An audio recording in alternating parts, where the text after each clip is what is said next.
پہ کا ختم ہو جب سیکنڈ فیز شروع ہونے والا ہے تو فرسٹ فیز میں تو بلوچستان ان کے گوادر بلوچستان میں تو کہا جاتا ہے کہ بلوچستان کے بھی وہاں کے حالات کر لیں گے، وہاں کے لوگ کے حالات کر لیں گے، لیکن اب تک کوئی صورتحال نہیں ہے بلکہ ہم کی صورتحال ہوئی ہے۔ سیکنڈ فیز میں کیا دیکھتے ہیں کہ بلوچستان کے لوگوں کے کیا حالات بدلیں گے، وہاں پر لوگوں کو روزگار ملے گا، بلوچستانی جو ہے وہ ختم ہوگی، کیونکہ جو امن و امان کی صورتحال ہے وہ بھی لنک ہے اس چیز سے کہ وہاں بےروزگاری ہے، امن و امان کی صورتحال ہے اور حقوق کا مطالبہ بھی اس میں کیا جاتا ہے۔ تو کیا سیکنڈ فیز سے بلوچستان میں کچھ فرق پڑے گا؟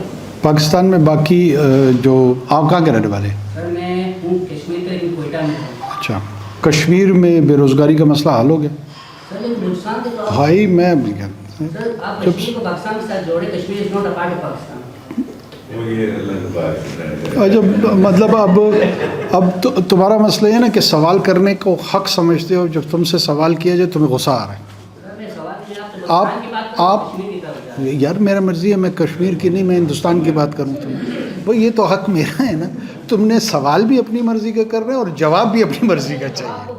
نہیں میں ابھی آپ میری عرض سنیں، آپ میری عرض سنیں۔ ایک تو آپ کو یہ حق بالکل بھی نہیں ہے کہنے کا کہ میں یہ سوال کر رہا ہوں اور آپ جواب مجھے یہ دے رہے ہیں۔ یہ فیصلہ باقیوں نے کرنا ہے، یہ آپ نے نہیں کرنا۔ آپ ایک فرد ہیں، آپ نے سوال کا حق آپ کو دے دیا گیا، آپ اس سوال کا جواب لے، ہو سکتا ہے میں غلط جواب دوں، یہ سارے جو ہے نا مجھے ڈٹرمن کریں گے، مجھ پہ تبرہ بھیجیں گے، مجھے اتنا وقت ضائع کرنا پڑ رہا ہے اس بنیادی بات کو آپ کو سمجھانے میں۔ تو آپ سوچیں کہ ہم کس ایکو سسٹم میں رہ رہے ہیں۔ پاکستان کے باقی اور پاکستان میں جو آزاد کشمیر ہے الحمدللہ وہ پاکستان کا حصہ ہے۔ آئندہ اس طرح کی بات نہ کریں تو بہتر ہے۔ پلیز میں کسی سیاسی بحث میں آپ سے نہیں پیش رہا ہوں، اور نہ آپ اس کو ریپرزینٹ کر، آپ فرد واحد ہیں اور کسی بھی تھاٹ کو آپ اس طرح نہیں ریپرزینٹ کر سکتے، آپ مہربانی کریں۔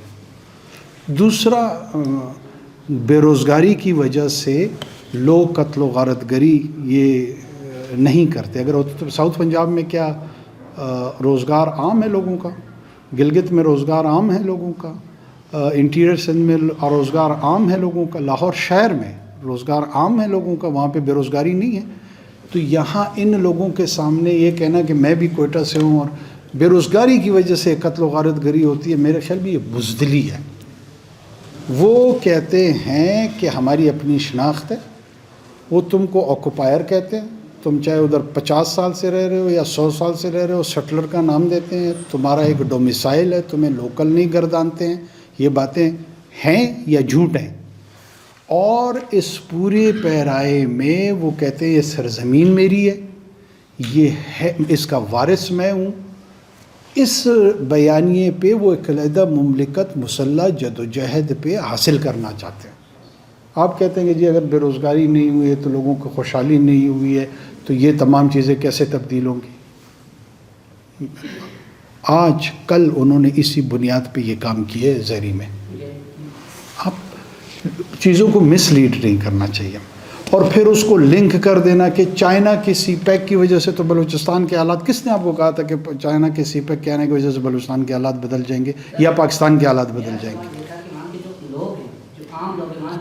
مکران ڈویژن سب سے زیادہ اس سے انفلوئنس ہے، جو وہاں پر ایک علیحدگی پسند تنظیمیں جو جنہوں کو بلبلا رہی ہے، آپ کو بھی اس بات کا پتہ، اور وہاں کے لوگ سب زیادہ پڑھے لکھے لوگ ہیں، تو وہ ان کو اسی بیس پر بلبلا رہی ہے، کیونکہ میں 27 سال کوئٹہ میں رہا ہوں، سب مختلف وہاں کے لوگوں کے اوپر، تو سوال اس بیس پہ کیا ہے کہ وہاں کے لوگ جب یہ دیکھتے ہیں کہ ہمیں ہمارے مسائل پہ یا وہاں پہ جو پروجیکٹس آ رہے ہیں ان میں وہاں کو اکوموڈیٹ نہیں کیا جا رہا، تو ہم پھر جو ملک دشمن عناصر ہے وہ ان کا فائدہ نہیں اٹھا سکتے۔ کون سے اس میں وہ اکوموڈیٹ نہیں ہوئے؟ مثال کے طور سی پیک کا پہلا فیز آپ کو خود کا ختم ہونے والا ہے، بلوچستان کو کیا فائدہ ہوا؟ ریکارڈنگ منصوبہ 2022 میں ہوا، ابھی پھر اس میں 15% مطلب اب تم ہوا اور زمین کی باتیں ملا رہے میرے بھائی، اسی لیے میں آپ کو کہہ رہا ہوں، دیکھو میں ناراض مت ہو، اس طرح کی آدھی بات سمجھ کے نا آدھے پاکستان کو گمراہ کیا ہوا ہے۔ سی پیک نہیں آیا تو پھر ایسے جو دیکھے ریکودک میں ہو، ریکودک اور سی پیک کا کیا تعلق؟ ابھی مجھے کشمیر اور بلوچستان کی اگزامپل نہیں دینے دے رہے تھے، ابھی سی پیک اور ریکودک کو اکٹھا کر رہے ہیں۔ نہیں ایک مجھے تو اس کا بحث کر لیں گے، آج یہ فیصلہ ہو جائے، آج یہ فیصلہ ہو جائے، آج یہ فیصلہ ہو جائے۔ ایک منٹ ٹھہرو, میں ذرا اس کا فیصلہ ہو جائے. اب نہیں دیکھیے میں اس کو جو یہ بات نہیں سمجھ رہا, دیکھیے میں سنو میں کیوں یہ بحث کر رہا ہوں. یہ بحث میں اس لیے کر رہا ہوں کہ چائنا جیسے قریبی دوست کے حوالے سے باقی دنیا کا جو کرٹیسزم تھا, نکتہ چینی تھی, وہ یہی تھی کہ پاکستان کو اس کا کوئی خاص فائدہ نہیں ہوگا. یہ بھی ایگزیکٹلی وہی بات مجھ پہ ثابت کروانا چاہ رہا ہے کہ بلوچستان میں آ گیا, بلوچستان کے لوگوں کو کیا فائدہ ہوا. جناب کسی بھی چیز سے مستفید ہونے سے پہلے نا بےہودگی کی گفتگو سے پیچھے ہٹنا پڑتا ہے, پہلے ڈیٹا لینا پڑتا ہے. آپ کے جب ورکنگ گروپس بنے, اس ورکنگ گروپس میں چائنیز نے ہمیں کہا تھا کہ آپ ہمیں بتائیں آپ کی ضرورت کیا ہے. تو یہ ورکنگ گروپ میں ہم نے اپنی ضرورتیں دی تھی نا. ایک صوبائی حکومت وہاں موجود تھی, ایک وفاقی حکومت موجود تھی. تو چائنا اور سی پیک کو برا بولنے کی کیا ضرورت ہے؟ اگر ہم نے نہیں کیا تو یہ تو پھر ہمارا قصور ہوا. گوادر پورٹ بنا اور گوادر پورٹ کی کنیکٹیویٹی نہیں تھی. دنیا میں جہاں جہاں پورٹس بنے ہیں وہاں پر انڈسٹریل زون بنتے ہیں. انڈسٹریل زون بننے کے لیے آپ کے بے روزگار نوجوان خیر سے خود کو حملہ ہو رہے ہیں, ایسیسینیشنز کر رہے ہیں, تو اس میں انڈسٹری بنے گی. اس کی وجہ یہ ہے کہ ہم نے 2000 سال سے وہاں پر دشمنی اور ظلم کیا ہے, تو لہٰذا وہ اس پہ اتر آئے.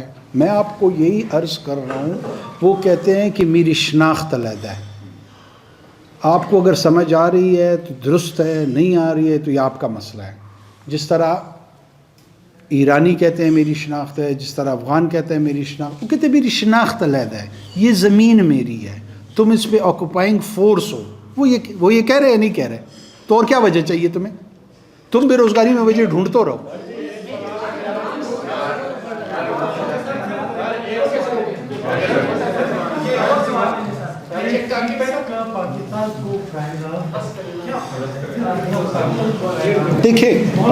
دیکھیں پاکستان جب بیلٹ اینڈ روڈ انیشیٹو کے ساتھ اس کی کنیکٹیویٹی ہوتی ہے اور وہ ری لوکیشن آف انڈسٹری میں ہائی کوالٹی BRI جس کو وہ کہتے ہیں, مواقع جب آتے ہیں آپ نے خود ان موقع سے فائدہ اٹھانا ہوتا ہے. جیسے ابھی ان کو سوال کا موقع ملا اور انہوں نے جس طرح اس کا استعمال کیا. زندگی میں ہر قسم کا موقع آتا ہے, موقع آپ کے پاس آئے اس کو آپ کنورٹ کیسے کرتے ہیں, اس سے فائدہ کیسے اٹھاتے ہیں, وہ آپ پہ ڈپینڈ کرتے ہیں. یہ پاکستان پہ ڈپینڈ کرتا ہے کہ اس کی تیاری کیا ہے, اس کے لیے ہم کس قسم کی انڈسٹری میں ہماری لوکل انڈسٹریل لیڈرشپ انویسٹ کر سکتی ہے, جوائنٹ وینچر بنا سکتی ہے, سپلائی چین میں آ سکتی ہے. یہ کام پاکستانی انٹرپرینور کا ہے, یہ صرف حکومتوں کا کام نہیں ہے. یہ اب چائنا کے پرائیویٹ سیکٹر نے چائنا کے رائز میں اگر 100 نہیں تو 80% کا کردار ادا کیا. ہمارے ہاں ہمارے پرائیویٹ سیکٹر نے یہی کام کرنا ہے, ہندوستان کے پرائیویٹ سیکٹر نے یہ کام کیا. اس کے لیے ہم نے یہ انیشیٹو لیا تھا کہ ہم اپنے پرائیویٹ سیکٹر کو آرگنائز کر سکیں, انکریج کر سکیں, پروموٹ کر سکیں. ڈیٹا بیسڈ جو گفتگو ہے وہ جنریٹ کر سکیں اور اکنامک ڈیٹا پرووائڈ کر سکیں ان بزنسز کو. اس کے لیے یہ انیشیٹو لیا ہے.